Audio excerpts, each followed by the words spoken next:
I've been a master my whole entire life since I've been a baby. This is the worst moment in the history of my life. This is ridiculous. This is crazy, man. We went to the NBA Finals. Why are we trading the best player, the franchise player? How are we trading the franchise player? We went to the NBA Finals. He's supposed to have a statue. Hell yeah. He's supposed to have a statue.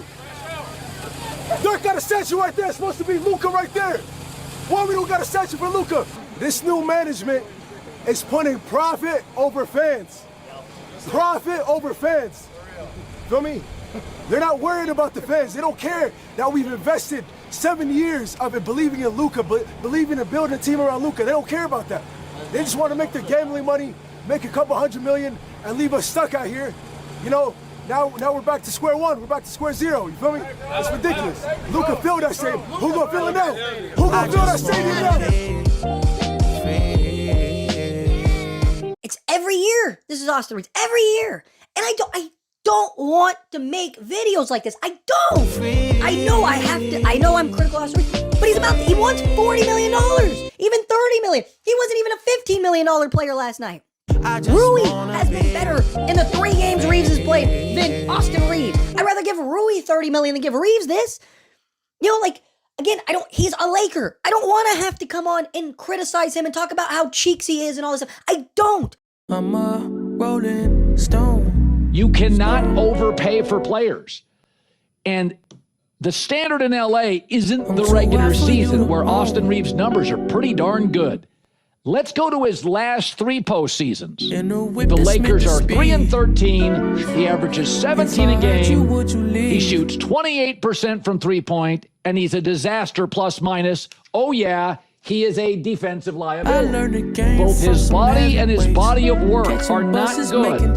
So do you want to pay that $46, $47, $48 million annually? Don't be a fanboy. Take off your Laker jersey. I'm sorry in advance. Don't be a fanboy. Take off your Laker jersey. I'm sorry in advance if I let you down. Austin Reaves. Foul baiter. I'm sorry in advance. Don't be a fanboy. Take off your Laker jersey. Oh, folks, we are back, man. We are actually back, folks. Wow. We made it, folks. We're actually back. Ladies and gentlemen, y'all do me a favor, folks, and drop a like on the video, man.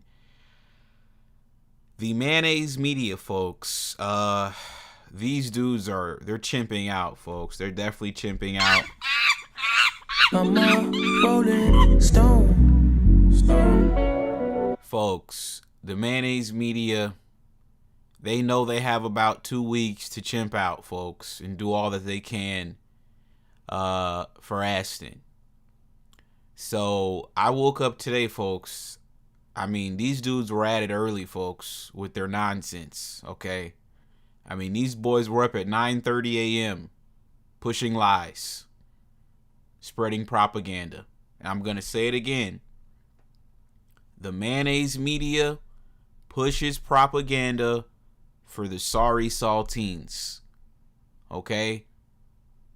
The Mayonnaise Media pushes propaganda for the sorry saltines. All right. So we did a show earlier today. You know, the Mayonnaise Media wants us to believe that the Brooklyn Nets are going to make a run at Aston. They're going to offer Aston, you know, a max contract. Okay, sure. We did another show because Magic Johnson, he went on Get Up. And, you know, they asked him about the Lakers. He basically said the Lakers need to get younger. They need to get athletic. And, yeah, he mentioned LeBron. He mentioned Luka. But there was no mention of Aston. Okay. So, yeah, folks. You know, I saw another report, as you guys can see on the thumbnail. And folks, when I saw this report, I couldn't actually believe what I was reading. Okay? You guys see the thumbnail. I was reading this report and I said, what the fuck are we talking about at this point? Okay. Like, seriously, what are we even talking about? So that's what I'm here to discuss, folks, is this this report, right? I mean, I don't know what we're doing at this point, right? But like I said, you know, the mayonnaise media, they only have about two weeks, folks. It's the 13th. Free agency opens up in about, 16, 17 days. So, these dudes, you can bet your bottom dollar over these next 2.5 weeks, folks. These dudes are going to be chimping out probably every day, spreading propaganda for the sorry saltine Aston Reaves. So we got to react to the lies that they've pushed once again today. Shout to Flash White. He says, yeah, right, and I'm the king of Zamunda. Okay, we got Banco, we got Matthew. What's going on, man? We got Iron Man, Ashmere, we got CPA Joe, we got Strikeovelli. He said, we got Hami. You said AJ Mitchell average versus Austin, then versus the Spurs proves Aston is a lockdown defender. Exactly. We got Conscious Black. We got Jordan C. He said the excuses go on and on and on. Yeah, they never stop, dude. We got Brian Russell. What's going on, man? Appreciate you, man. Shout out to Just a Guy. You said locker room putting in that finals work on the mayonnaise media. Yeah, I mean it's gonna be another white ass weekend, dude. We haven't had a white ass weekend in a minute, but it's gonna be another white ass weekend for sure here at the locker room. We got Constellar. What's going on, man? Shout out to Marine Gamer. Jay Skeezy, what up, man? We got Tax to Profit. Yeah, who else do we got in here, man? Okay, shout out to Armani. Shout out to Judah Rising. Folks, let me not waste you guys' time, man. Let me not waste you guys' time. Let's go ahead and just jump straight into this report. So yeah, the Dunk Central, they tweeted this out. Let me show you guys. People actually were hitting me up showing me this. But yeah, the Dunk Central, folks, they tweeted this out a little bit earlier. Let me show you guys this. Okay, you guys already see it on the thumbnail. But yeah, they tweeted this out about 8, 9, 10 hours ago. And they said the Lakers reportedly believe people exaggerate the defensive issues of a Luka Aston backcourt per Dan Wojcicki Sports. Okay. Now, I wasn't familiar with who Dan Wojcicki was, right? So I clicked on the profile, folks. And when I saw this photo, I literally busted out laughing. Literally. Like, I'm not even joking. I was like, you gotta be fucking kidding me. Have a nigga tripping. Don't have me on a late night mission. Pulling up. When I clicked on this man's profile and I clicked on his photo, I said, you can't make this shit up, gang. You honestly can't make this stuff up, bro. I said, yeah, this looks like the guy that would write this article. This is exactly who I thought. 444. When I envisioned, right, the guy that wrote this article, like, this is the face that I was expecting. It was almost surreal when I saw the photo. Like, I just couldn't help myself. I just started laughing. I was like, yo, this is just too good, man. Like, this is actually starting to get funny at this point. Like, I can't even lie to you. Like, it's almost becoming like a TV show. Like, real talk. The mayonnaise media, these dudes are actually kind of funny to me, man. This is becoming like a sitcom at this point. Like, this is actually like hilarious. Like, it's getting funny for me. I'm not even gonna lie to you guys. Like, when I wake up every day and I be seeing these reports.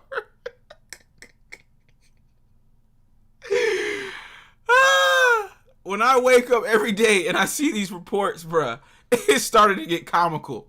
It really is. So I saw this photo. I busted out laughing. I'm like, yeah, this is exactly who I would expect to write this article. Yeah. Okay. So this is Dan Wojcicki, chat. Right? This is Dan Wojcicki. Okay? Dan Wojcicki. Okay? Like I told you guys thought I was lying. I don't know how many of these motherfuckers there are. Like, seriously. Like, it's like almost every other day, like, there's a new mayonnaise media motherfucker that gets added to the list. I told y'all, they're the biggest gang in Los Angeles, chat. There's too many to put on a list. You know? I mean, it's incredible. Like, you got Nick Wrong, you got Trevor Lame, Jovan Booty, Jason Simp, Colin Clown Nerd, you got Ramona Shelburne, you got Fat Ass Brian Windhorse, you got Tim McMahon, Dave McMenamin, you know. Now you got this dude. Dan Wojcicki. I don't even know this dude. You know, he's a new mayonnaise media motherfucker. It's like, bro, you can't make this up, man. This is crazy. So, yeah. I saw his photo, chat. I busted out laughing. I was like, bro, this is actually hilarious, man. Like, genuinely, this is funny for me. So, yeah. The Lakers reportedly believe people exaggerate the defensive issues of a Luka Aston backcourt. Per Dan Wojcicki. Okay, sure. Provided the Lakers address other needs on the wing and at the rim, defensive concerns about a Luka Aston pairing are overstated. This is what I told you guys. Remember when we play the clips from the Faker Collection Pod Trash and I told y'all they talk to y'all like y'all are retarded? Y'all thought I was trolling, and y'all probably thought I was trolling when I said that. Folks, these people in the mayonnaise media, they speak to the fans, you guys, as if you're retarded. They talk to y'all like y'all ride the short bus. Like y'all just don't know what's going on at all. And they have to, like, tell you what's going on, essentially. So now they're telling you, Laker fans, they're telling y'all that whatever concerns y'all have defensively about a Luka Aston pairing, they're telling y'all that all of that is overstated. Y'all are overstating that. Y'all essentially don't know what you're talking about. That's basically what they're telling you. What did I tell y'all? There's a reason they don't take calls. There's a reason they don't have conversations with y'all. Because they don't want y'all influencing other Laker fans. It's a reason they don't take calls, chat. It's a reason they don't want nobody challenging, you know, their takes. They want to tell you how to view the Lakers. And if you think for yourself, right, if you come to your own conclusions that don't align with what they say, then they're going to block you. They're going to block you, essentially. So now all of us, right, that are watching the Lakers and came to the conclusion that a Luka Aston backcourt will never be successful. Now the mayonnaise media is telling us that we don't know what the fuck we're talking about, essentially. We would look at you and break you down where you were weak, and then we would attack you, right? And so that's what the Lakers going to have to deal with once the playoff, because we saw it against Boston.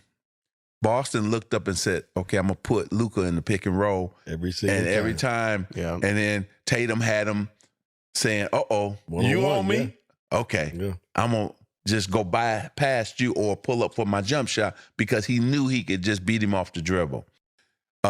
they did the same thing to Austin Reaves. So the two dudes they wanted to attack was Luka and Austin Reaves off the dribble. So Jaylen Brown said, "Oh, my turn. You had a big first half. Right, my turn now. My turn now." And that's how they beat the Lakers. You cannot overpay for players. And the standard in LA isn't the regular season, where Austin Reeves' numbers are pretty darn good. Let's go to his last 3 postseasons. The Lakers are 3-13. He averages 17 a game.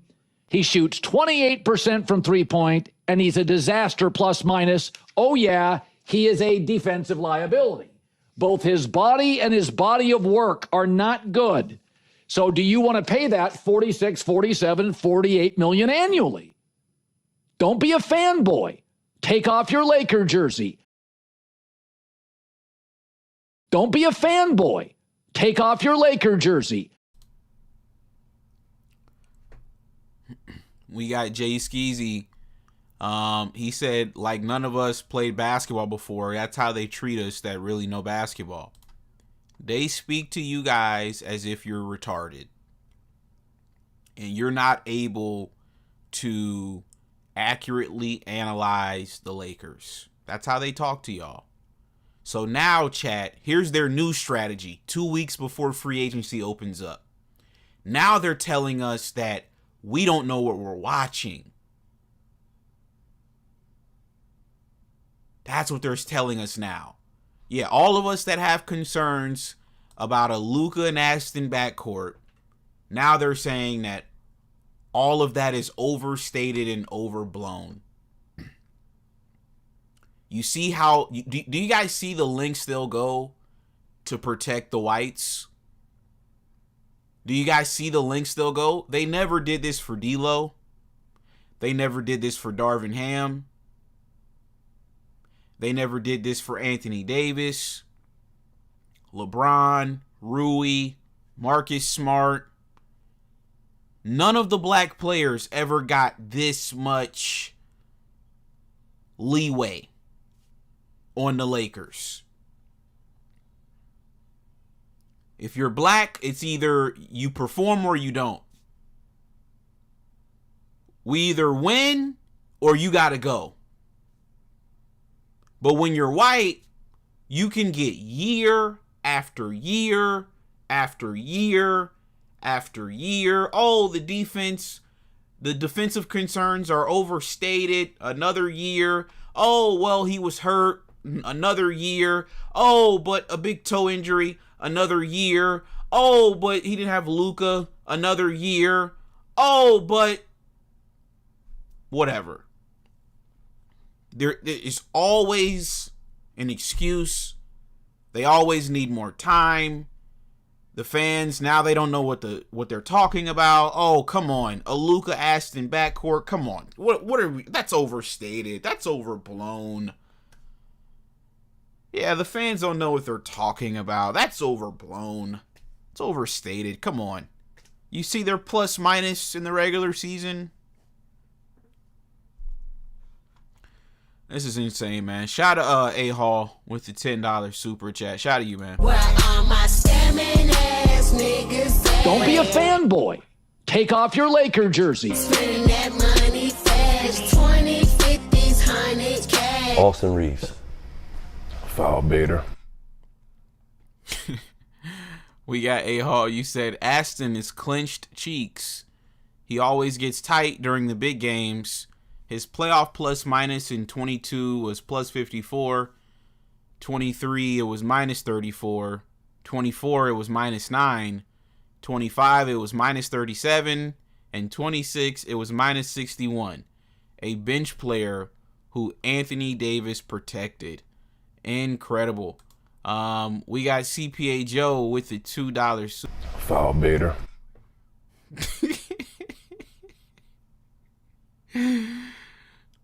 He said, "Don't be a fanboy. It's hilarious. Cowherd is biting."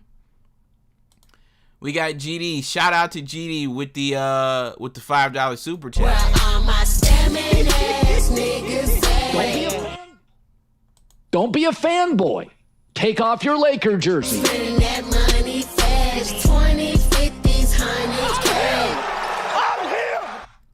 We got GD. Shout out to GD. He said the Mayo media took the playbook of politics. You choose messengers that appeal to certain demographics.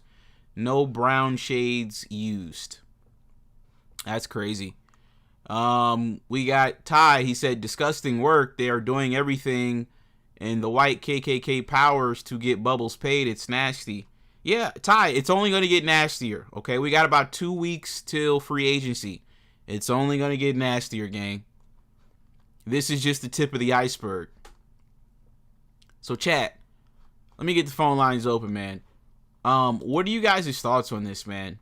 Now they're telling us that we don't know what we're talking about, and the defensive concerns are overblown. They're overstated.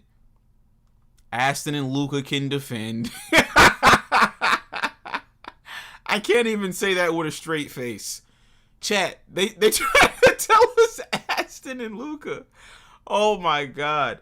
Stephon Castle and Dylan Harper, they gonna have fun on y'all boys next year, man. They gonna have fun on y'all boys next year. Next year is gonna be fun, man. Yeah, y'all gonna get swept again next year. I ain't gonna lie to you guys, Laker fans. Like I say, it depends on if LeBron stays or goes. If LeBron stays or goes, y'all will be a play-in team. If he goes, if he stays, y'all probably make the playoffs outright, but it ain't gonna be pretty, man. Y'all gonna be a second round exit at best. Y'all ain't gonna be able to do nothing with the Spurs. OKC gonna sweep you by an average score of 50 points a game. I'm talking about OKC didn't even try when they was playing us in the playoffs this go round with Aston. They weren't even trying for real. They didn't even need to try for real. Like, we didn't even get their best punch. That's the crazy part. And they still swept us. They didn't even have Jalen Williams. Wow. That's crazy to me, bro. Like I say, bro, this last, like, year and a half, bro, it's just been insane, like, how the Lakers have just went in this direction. Like, they've went full-blown KKK in the last year and a half. Like, this is crazy to me. It's honestly crazy, bro. They've went full-blown KKK in the last year and a half. Like, they're not even hiding this stuff anymore. Like, this stuff don't even make sense.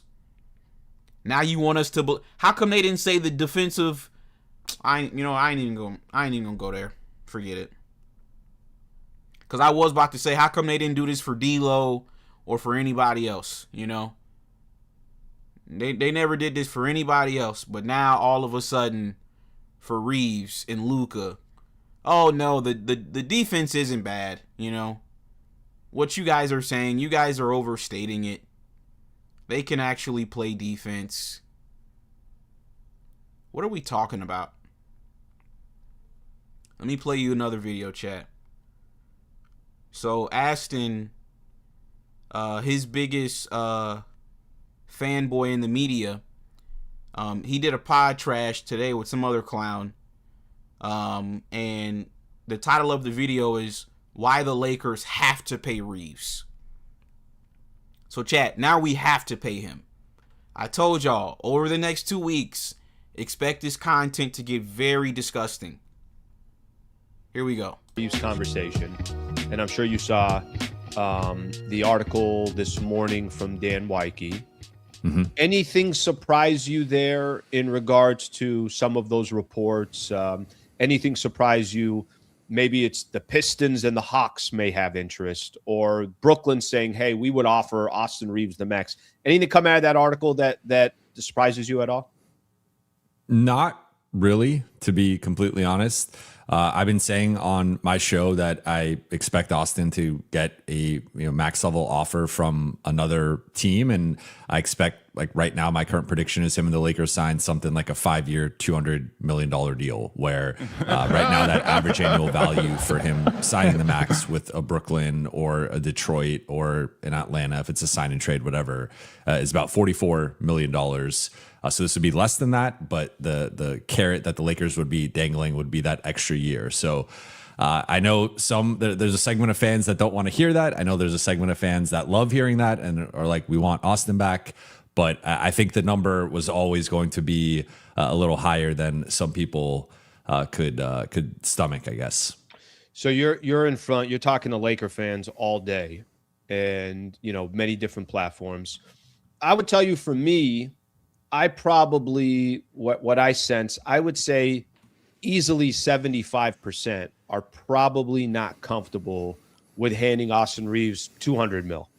Mm-hmm. Do you sense the same thing? Is that about right, or more or less, something like that? It's tough to peg an exact percentage on it, but I do see a lot of. I mean, I see some people even being like, he's a $15 million player, which I just think at that point you don't like Austin Reaves and you're being disrespectful in terms of what you're deeming his value to be. Like, you're not a $15 million player if you average 23, 5 and 5 on efficient shooting in the regular season. Like, even putting the playoff stuff aside, like just that alone is more than a $15 million player. So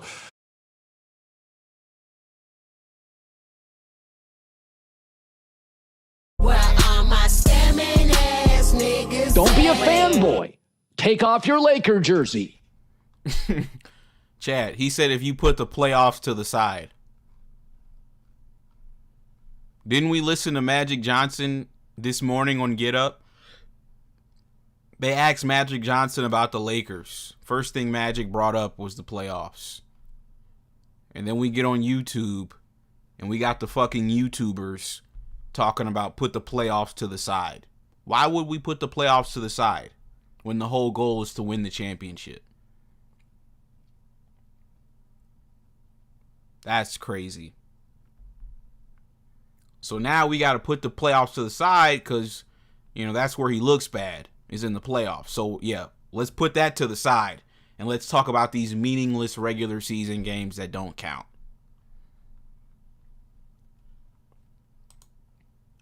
You said the Pistons don't even want to pay Duren and Asar max, and they're keeping both of those guys. Why would they want to give AR a max? What a liar.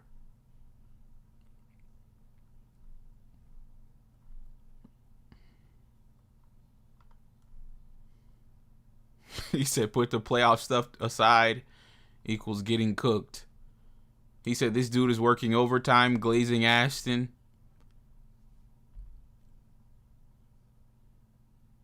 He said Magic's word trumps anything that the Whitehead brothers say. GD said, remember Trevor Lane said Magic didn't know what he was talking about? He said, put the fact that he got clapped to the side.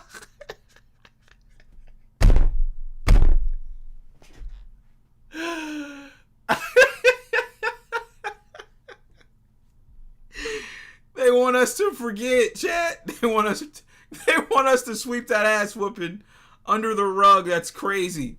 Yo, sweep the ass whooping under the rug is actually insane. That's actually crazy. Put the ass whooping to the side is actually insane. That's crazy, bro. That's crazy. He said saltine maxing. Exactly.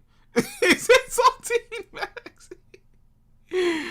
Saltine maxing is funny as shit. I ain't gonna lie. Saltine maxing is funny as shit. Wow. Here we go. What I sense, I would say easily 75% are probably not comfortable with handing Austin Reaves $200 million. Mm-hmm. Do you sense the same thing? Is that about right, or more or less, something like that? It's tough to peg an exact percentage on it, but I do see a lot of. I mean, I see some people even being like, he's a $15 million player, which I just think at that point you don't like Austin Reaves and you're being disrespectful in terms of what you're deeming his value to be. Like, you're not a $15 million player if you average 23, 5 and 5 on efficient shooting in the regular season. Like, even putting the playoff stuff aside, like just that alone is more than a $15 million player. So I think I would definitely see some ranges in terms of just pay him whatever it is to keep him versus, pay him the mid-level exception. But I would say in general, most fans probably, at least in my experience, view him in like the 30 to maybe $35 million range. Here's, I think the more important question. And by the way, it's, I use a comp. It's like you're trying to buy a home. It doesn't matter what you think the house is worth. It's what somebody's willing to offer. Okay, I'm sorry, but real quick, chat. We got Conscious Black. He says, we never put the playoffs to the side. Regular season and playoffs combined get you a certain number. Reaves is no more than 20 mil. And that's max. His minimum is 10 mil. Folks, once again, I'll say this again, right? 2 years ago, I mean, people act like this was like ancient history. This was literally 2 years ago. D'Angelo Russell averaged in the regular season 18 points a game, 6 assists, shot 42% from three, set a Laker record for three-pointers made in a season. And he's currently out the league. So when Jovan says, oh, you don't average 23, 5, and 5. No, dude.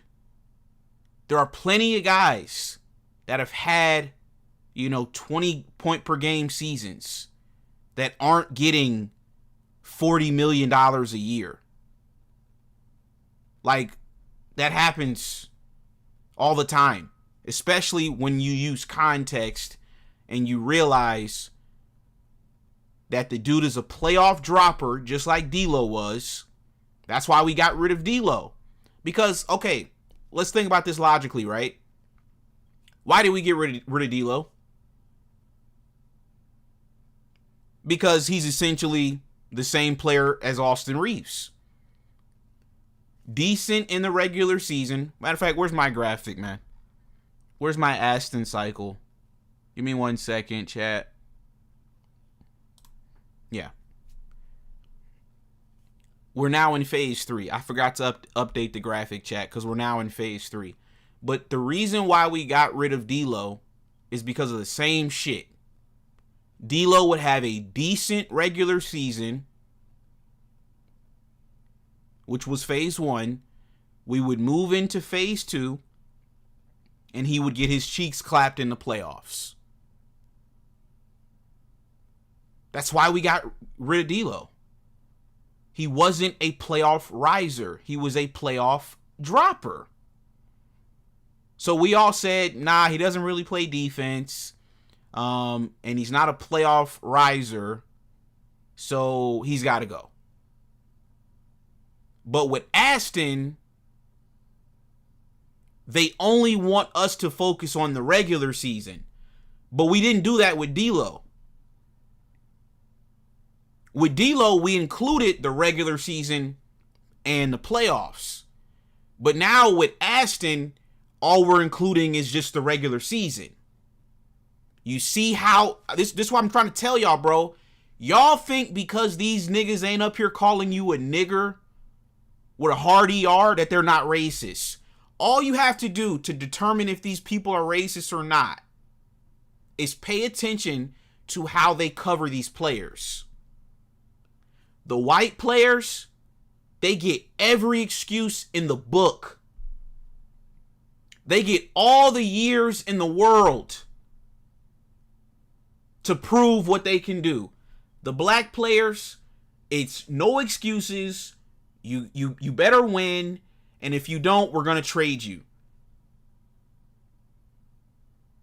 It's that simple. They're talking about buying Vando out. They don't even want Vando in the locker room anymore. He got into it. Remember when he got into it with JJ Redick? That was the last straw for him. The day he got into it with JJ Redick, they probably had a private conversation after that moment, JJ and Rob Pelinka, and they were like, "Yeah, we're gonna buy him out or cut him this summer. Don't worry, you won't have to deal with him anymore." They don't even want Vando on the roster anymore. They talk about stretching and waiving Vando.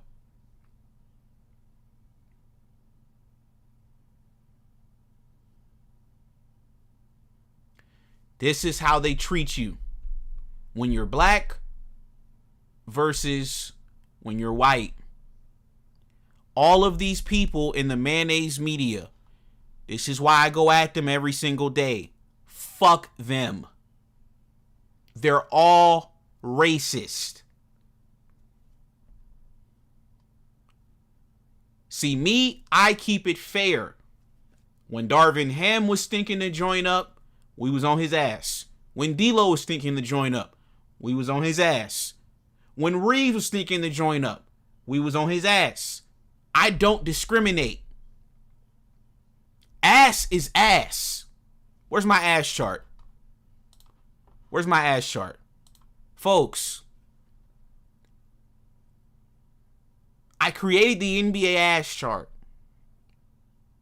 because people were not understanding just how ass Aston Reaves actually was. So I created the NBA ass chart to illustrate that there are 5 different levels to ass. You have butt, you have buns, you have booty, you have cheeks, and you have full-blown ass, FBA. But folks, guess what? It's all ass.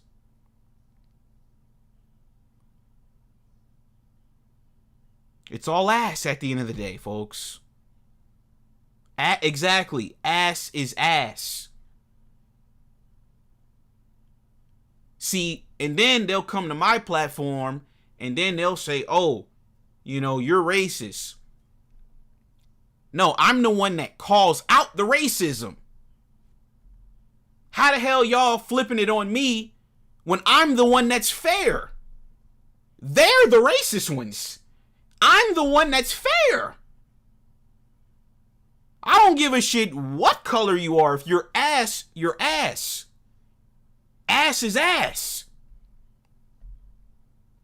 Whether it's Darvin Ham, whether it's Russell Westbrook, Patrick Beverly, D-Lo, Aston, it don't matter with me. Ass is ass. But as you guys can see, folks, they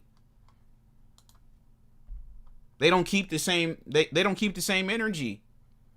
How come after 1 year we got to get rid of DeAndre Ayton, but Aston gets to stink to join up for 5 straight summers and then get a raise on top of that? They want to give Aston a $150 million raise from the contract he didn't sign last summer. And he didn't make no All-Star team. He won 1 playoff game.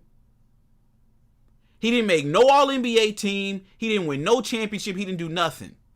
What do you call that? I call that racism. That's what I call that.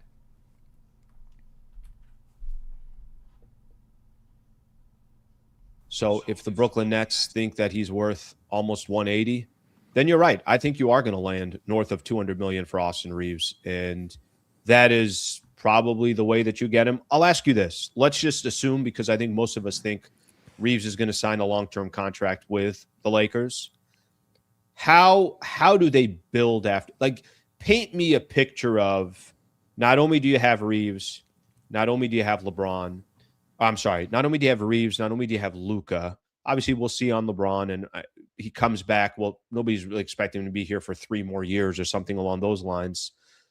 What's the recipe for success with those 2 in your backcourt? How can you have those 2 in your backcourt and still look at the Western Conference and say, hey, I think we got a shot here?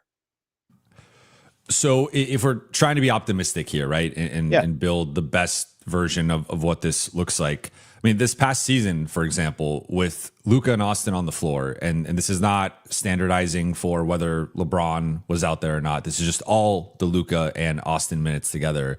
They outscored opponents by 11.5 points per 100 possessions. Like, they were dominant when they played together. Granted, it was the regular season. Like, wow. So I've been getting my lashes done since I was in like 10th grade.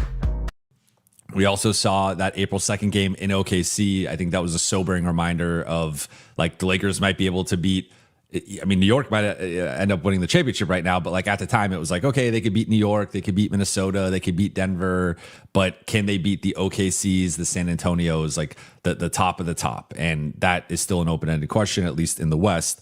But they were dominant last season together. They were dominant the season before together. So like at least from a lineup data perspective, it has worked. You also go back and look at what has worked with Luka in previous seasons, and you had Jalen Brunson, who at the time was not the Jalen Brunson that potentially is going to be a Finals MVP. Sure. He was a bench player the prior season, then finally emerges as a starter, but is not this Jalen Brunson, and he has some huge playoff games for them, and they end up making the Western Conference Finals. And then you have Kyrie, who was not the peak version of Kyrie, but still a really high level player, and they go to the final. So I think Luka, there's a proof of concept there of Luka with a high level backcourt player who can be a 20 plus point per night guy, which Austin was in the playoffs this postseason and in the regular season, and a guy who can get you 5 to 7 assists, a guy who can play off the ball. Like Austin checks those boxes. So the key is, though, those teams had high level two-way wings and big men around those two guys and supported them. I think the other example you could look at, and I think this is more applicable toward the Lakers, is like,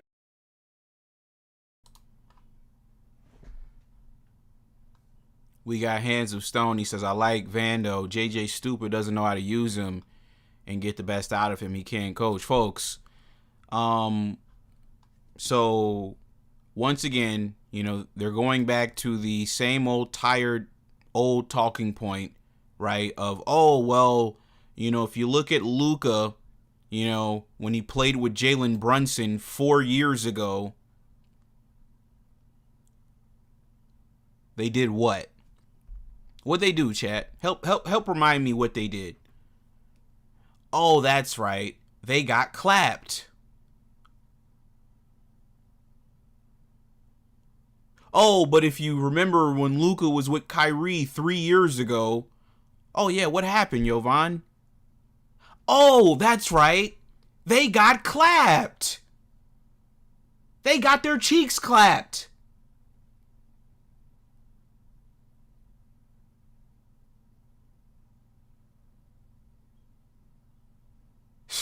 Yo, this is actually insane. Bro, these people are not smart at all, bro. This is actually insane. So, the Lakers' strategy, right, is to build a team like Nico built his teams, even though y'all claim Nico's an idiot for trading Luka, but okay. So, we're going to build our teams like the 2022 Mavericks and the 2024 Mavericks, even though both of those teams lost.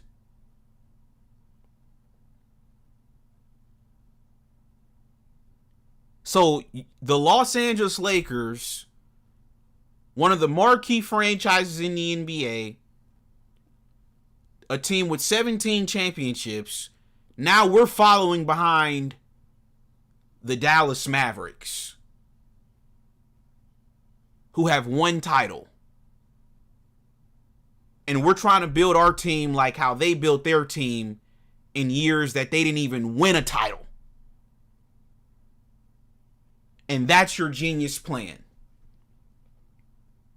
And they keep going back to this as if this makes any sense. And as if that's a smart strategy. Yeah, let's build our team like losers. Let's build our team like that team over there that lost. That makes a ton of sense, doesn't it, Jovan? Yeah, we don't want to build our team like the Celtics, who won in 2024. No, we want to build our team like the Mavericks that lost. Yeah, that's intelligent, man. That's very intelligent. I can't even lie to you, Jovan. You're killing it, dude. You're killing it. You notice, chat, they only want to go on pod trashes where the host is going to agree and just sit there and just nod his head, chat. That's the only podcast they're signing up to do. They don't want to engage in debates. They don't want to have, a real conversation. No, they want the host to just sit there and nod his little bald head like, okay, yeah, you're right. Yeah, okay, I totally agree. Yeah, you're absolutely right. Yeah. This shit is fucking ridiculously stupid, man. And then you bring up Kyrie Irving and Jalen Brunson.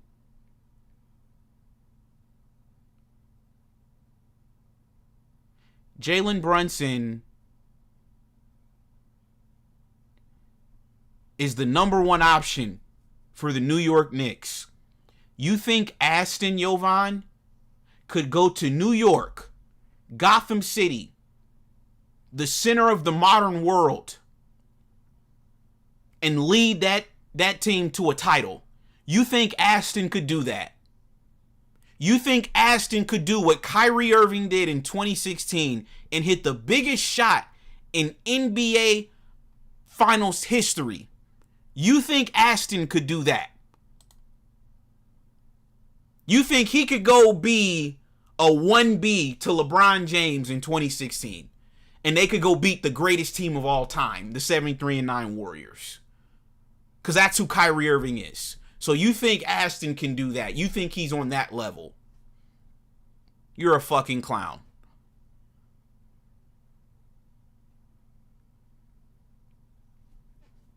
This is ridiculously stupid, chat.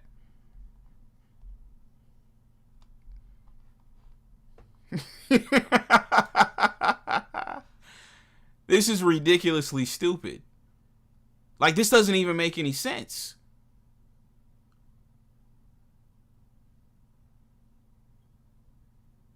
And you guys have allowed these clowns to trick you into believing that they're smart.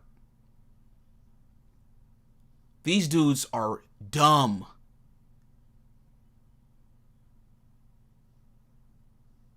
Or they're getting paid. They have to be getting paid. It's either one of those two things. They're either legitimately retarded or they're being paid off. Those are the only two options here, folks.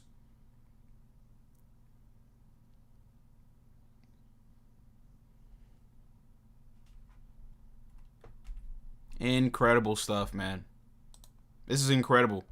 This is actually incredible. Finally emerges as a starter, but is not this Jalen Brunson, and he has some huge playoff games for them, and they end up making the Western Conference Finals. And then you have Kyrie, who was not the peak version of Kyrie, but still a really high level player, and they go to the finals. So I think Luka, there's a proof of concept there of Luka with a high level backcourt player who can be a 20+ point per night guy, which Austin was in the playoffs this postseason and in the regular season, and a guy who can get you 5 to 7 assists, a guy who can play off the ball. Like, Austin checks those boxes. So the key is, though, those teams had high level two-way wings and big men around those two guys and supported 1000%. them. I think the other example you could look at, and I think this is more applicable toward the Lakers, is like New York on paper. Like, the thing with the Knicks the last couple of years has been you have Cat and you have Brunson, and like, can you actually win a championship with those two guys out there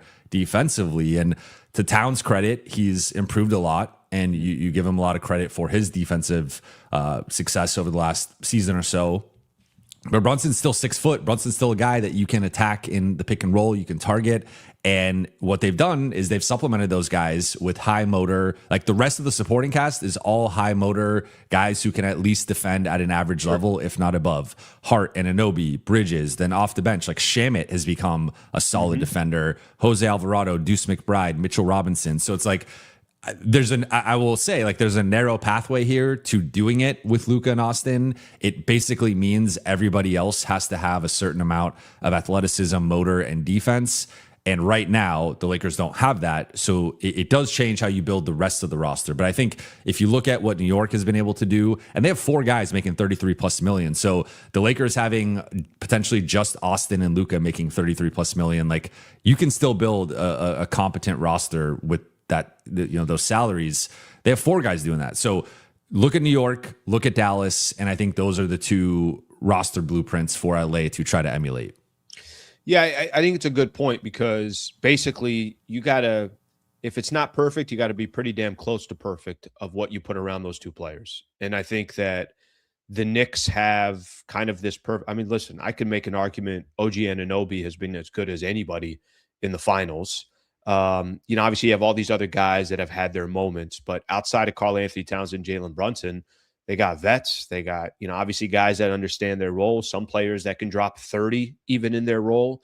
But I think what you said is probably the most important thing there. The margin for error, it's not very big.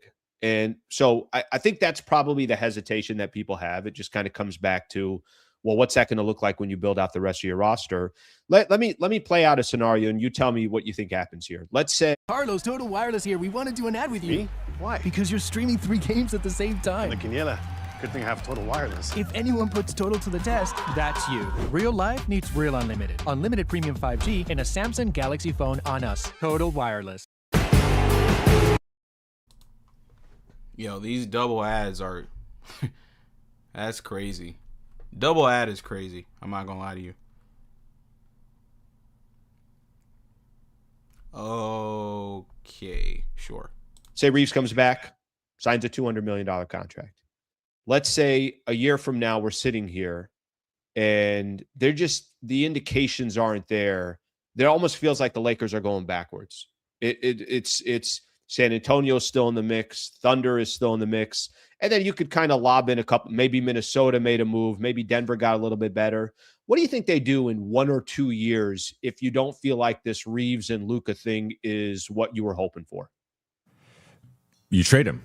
And so that's where I think the goal here, in my opinion, should be there are 3 boxes you ideally check if you are the Lakers with an Austin contract, because I see a lot of, or I think people are now aware of like the bird rights situation with Austin, but there's been a lot of misinformation in terms of like Austin's contract impacting what the Lakers can do this summer. Like they're going to keep him on that cap hold, make their other moves with their cap space, and then re-sign him to that higher figure and eventually go over the cap.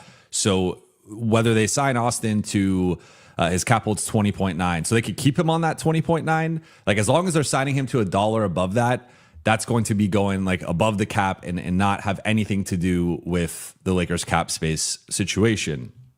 So I just lay that out for this season. Like obviously in future seasons, it has some impact, but the Lakers are not likely to have a lot of cap space in future. Like this is kind of their summer to have the cap space. So I think the goal should be for the Lakers to have it at a low enough number. Like I'm not advocating for the 5-year 241 max. That's a $48 million average annual value. The last season or two, that would be like above $50 million for Austin. I think that's too high.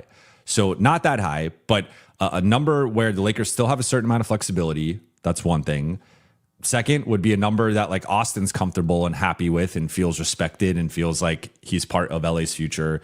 And then the third one, which is the thing we're hinting at here, is like it also has to be a tradable contract. And I would argue that if there's reporting that there are 3 teams potentially interested in a 4-year deal for Austin at a $44 million average annual value, if you can get him on a $40 million contract or a $38 million contract, which is below that $44 million, I don't think he's going to tank his value. Like, barring, knock on wood, like a serious injury for him next season or something, as long as he's basically the same player, he doesn't even have to improve. As long as he's the same player, he's going to still have that value around the league. So I think you can look at this next season, and if the Lakers, for whatever reason, don't get off to a good start, if it's just the pieces aren't clicking, you see the defensive limitations with Luka and Austin, and it's like, this just doesn't work. I think you could trade him at the trade deadline. But the key is, and I think this is the part that people are going to overlook from that story. Well, I forgot if it was a scout or an executive or who said it, but they were like, it would be a disaster if the Lakers just lost Austin Reaves for nothing. So I think really the 2 pathways here are you either retain Reaves or you sign and trade him. Like those are the only 2 outcomes. If you lose him in free agency for nothing and he just walks, you are not replacing him. You are not replacing him with a $21 million increase in your cap space. Like that's.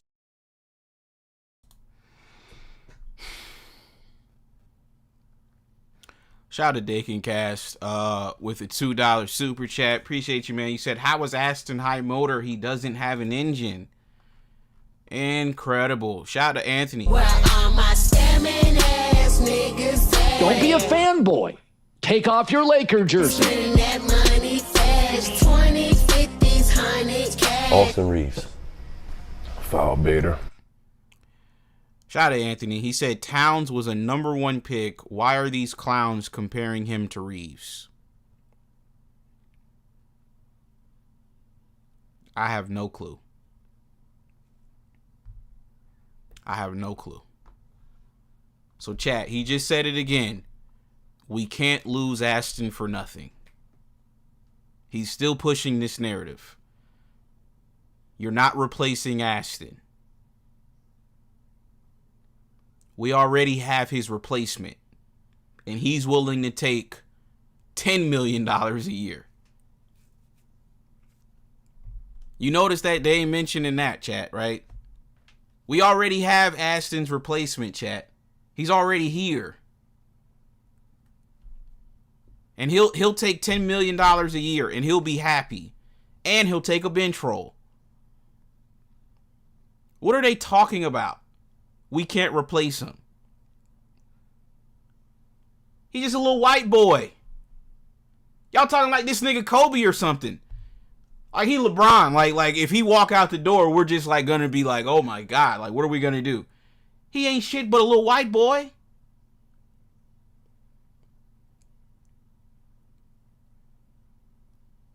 Luke Kennard averaged 18 points, 5 rebounds, and 3 assists in 4 games before Aston came back in the playoffs, folks. Luke Kennard is actually a playoff riser.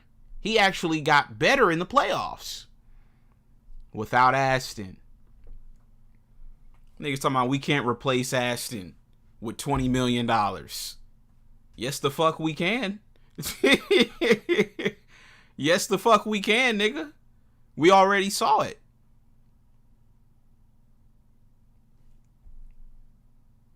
This is crazy, bro. He's getting paid, chat. I hope those Aston checks are good, man. Seriously.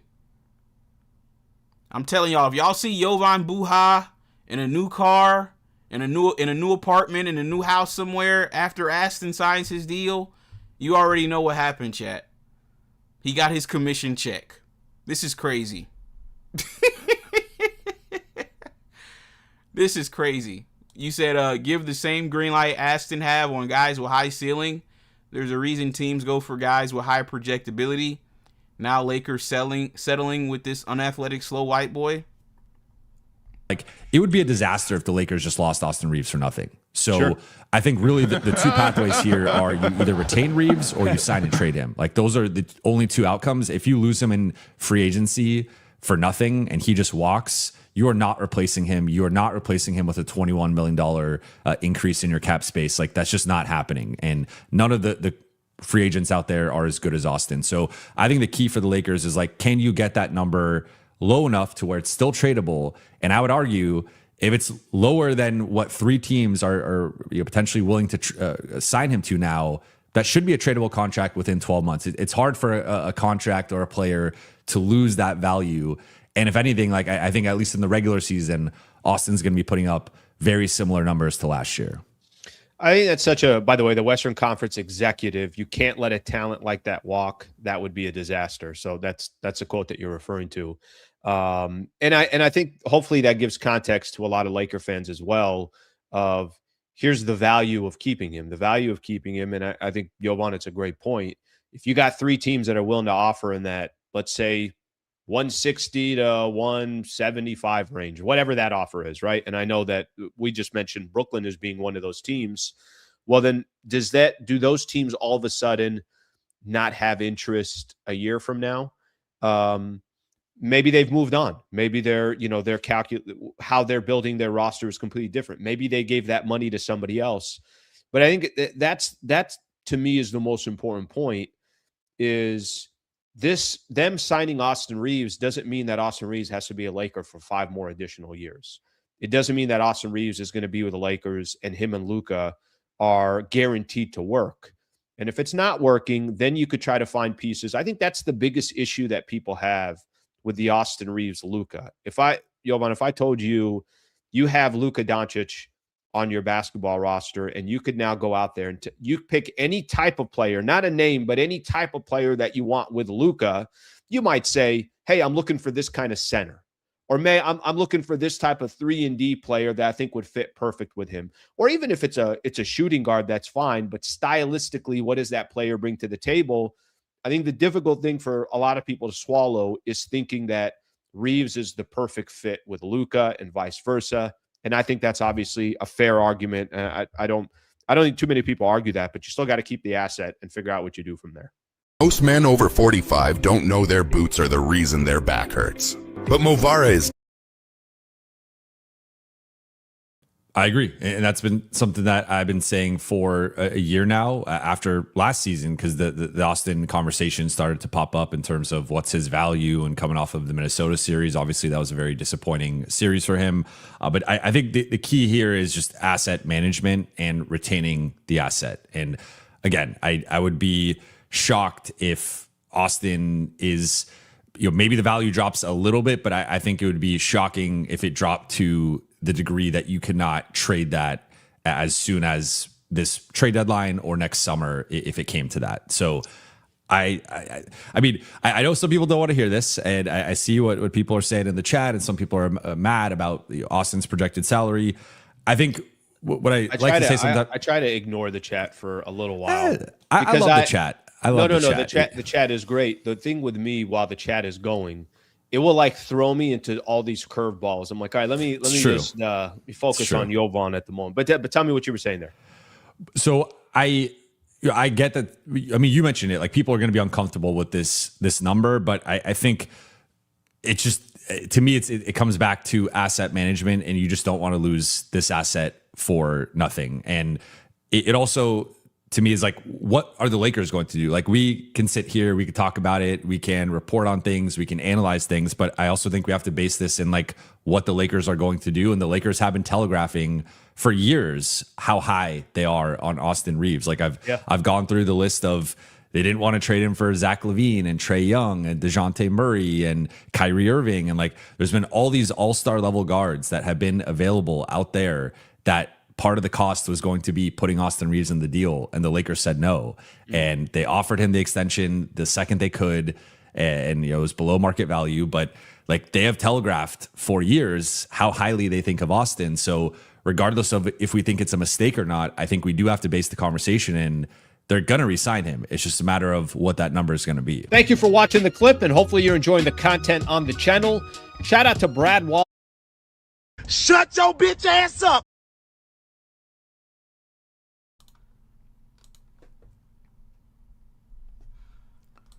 So yeah, folks, you guys just heard what the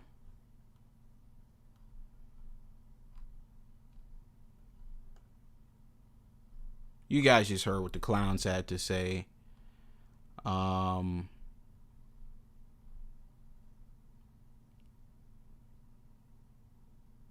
Aston.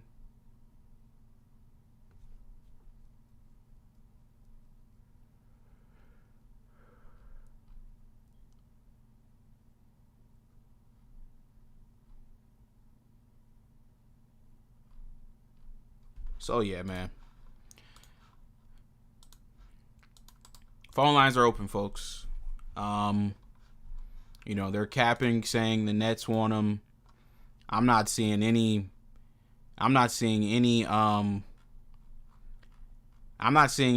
on the Nets speak about this from the Nets side, folks, if I'm being honest with you guys.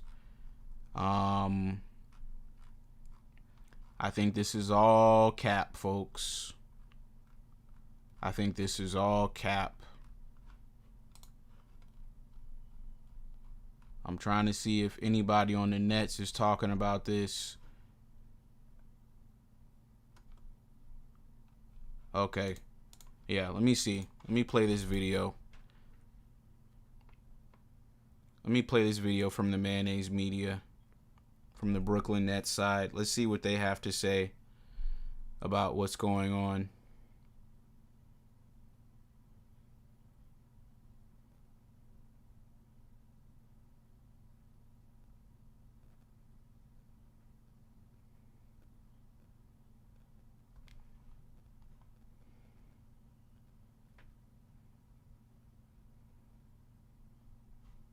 11 days, the NBA draft. The next big date with the NBA after the finals is the draft. The Nets have the 6th pick. So where do you think it all depends who falls off the board at the 6th spot? What do you think the Nets should do there? Well, it's interesting. If Darius Acuff is available, and of course that's the player out of Arkansas that was coached by John Calipari. Right. You know, I've talked to John Calipari a couple of times about him. Of course, John Calipari, a former Nets coach as well. And I understand, you know, John's going to be a bit of a used car salesman. He's going to try to sell you his players. But, you know, if you go back to Memphis and he had Derrick Rose, and you think about all those great players he's had at Kentucky, John Calipari has done a pretty good job preparing players for the NBA. And he thinks Acuff is as good as any players he's ever had. And what I like about him, low turnover, high assists, a lot of pressure on him this year for a young player. Does he have to get stronger? Absolutely, but that's a terrific point guard. All right, let's move along to free agency, Frank. Austin Reaves, he's out there. He's unrestricted. Do the Nets go out and offer Austin Reaves a contract? You know what? I think it's interesting. The fact that that story came out today, and it was by Dan Wokey of The Athletic, and Dan covers the Lakers, so he's getting that on pretty good authority. I would think if a deal like that were to happen, I think it would be some type of sign and trade where the Lakers get some type of players back from the Brooklyn Nets. I think where there's smoke, there's fire. I think the Lakers have to be worried about finances and the second apron and things like that. I think there's a chance that that could happen. And if they do end up landing Austin Reaves, I get the feeling it'll be some type of sign and trade with players that the Nets have going back to the Los Angeles Lakers. All right, how about this? Let's stick with well, it's not a free agent. John Morant has 2 years left on his.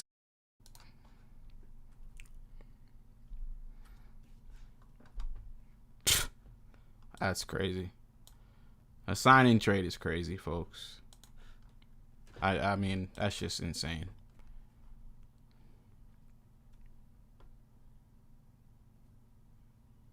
We got Tony. He says, everyone is watching Wemby and Brunson about to go win a chip.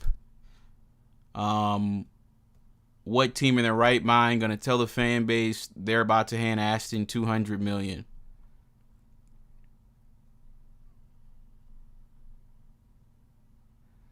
We got Princess Rosa. What's going on? So yeah, folks, I'm done, man. I'm done for the day. I'm done for the day, folks. This is too much mayonnaise for my liking. Like I said, they kept us busy today, chat, with all their bullshit, but I'm just not going, chat. I'm just really not going. I don't believe anything that I see. You know, I saw a clip of Rich Paul today. He said, don't believe any of these reports because I haven't even spoken to LeBron. So all these reports, in my opinion, folks, is all bullshit. Shout out to Brandon Frank. But yeah, folks. Yeah. Now they're saying Luka and Aston aren't as bad defensively. Okay. Sure. I'm out, folks. I will catch you guys on the next one, man. Y'all have a good night. Peace.